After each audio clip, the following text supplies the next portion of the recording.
મિનેસોટામાં છેલ્લા એકાદ મહિનાથી ચાલી રહેલા ઇમિગ્રેશન એન્ફોર્સમેન્ટને કારણે ઇલીગલ ઇમિગ્રન્ટ્સનું ઘરની બહાર નીકળવું પણ મુશ્કેલ થઈ ગયું છે. તેમજ મિનિયાપોલિસ અને તેની આસપાસના શહેરોમાં તો ઘણા બિઝનેસીસ પણ બંધ થઈ ગયા છે.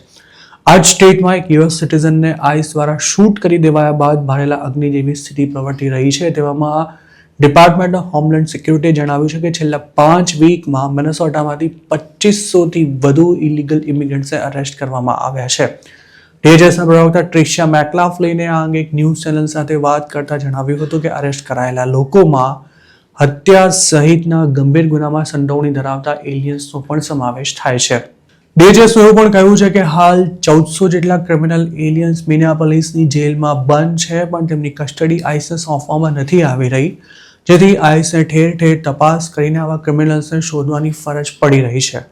ટ્રિશિયા મેકલાફ્લિને એવી પણ માંગ કરી હતી કે મિનેસોટાના ગવર્નર અને મિનિયાપોલિસના મેયરે આઈસને લોકલ જેલોનો એક્સેસ આપવો જોઈએ, જેથી લોકોને પરેશાની ન થાય તે રીતે ક્રિમિનલ એલિયન્સને પકડી શકાય. મિનિયાપોલિસમાં જે કાર્યવાહી ચાલી રહી છે તેમાં લીગલ ઇમિગ્રન્ટ્સને પણ ટાર્ગેટ કરવામાં આવી રહ્યા છે અને આવા જ એક કેસમાં એક રેસ્ટોરાંમાંથી 2 ઇન્ડિયન સ્ટુડન્ટ્સને અટકાયતમાં લીધા બાદ તેમને અમુક કલાકો પછી ફેડરલ એજન્ટ્સે રિલીઝ કરી દીધા હતા. મિનેસોટામાં હાલ 3000થી પણ વધુ ફેડરલ એજન્ટ્સને ઇમિગ્રેશન એન્ફોર્સમેન્ટ માટે ઉતારવામાં આવ્યા છે. આઈસના ડિરેક્ટરે તો ત્યાં સુધી કહ્યું હતું કે મિનિયાપોલિસના ચોક્કસ વિસ્તારોમાં ઇલીગલ એલિયન્સને શોધવા માટે door to door search operation પણ હાથ ધરવામાં આવશે. તો બીજી તરફ છેલ્લા 10 દિવસથી મિનેસોટામાં આઈસના એજન્ટ સામે ઠેર ઠેર વિરોધ પ્રદર્શનો પણ થઈ રહ્યા છે, જેમાં ફેડરલ એજન્ટ્સ અને દેખાવકારો વચ્ચે ઝપાઝપી થતી હોય તેવા હિંસક દ્રશ્યો પણ દેખાઈ રહ્યા છે.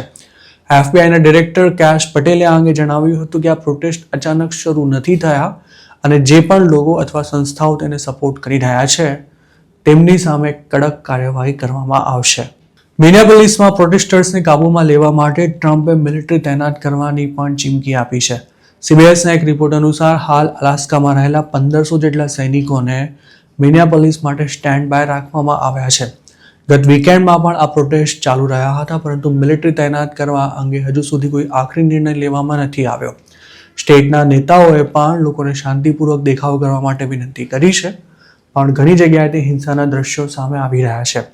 રવિવારે CBS સાથે વાત કરતા મિનિયાપોલિસના મેયર જેકબ ફ્રેએ શહેરમાં મિલિટરી ઉતારવાનો વિરોધ કરતા એવું કહ્યું હતું કે 3000 ફેડરલ એજન્ટ્સ પહેલેથી જ મિનિયાપોલિસમાં હાજર છે, તેવામાં 1500 સૈનિકોને પણ તૈનાત કરવાથી સ્થિતિ વધુ તંગ બનશે.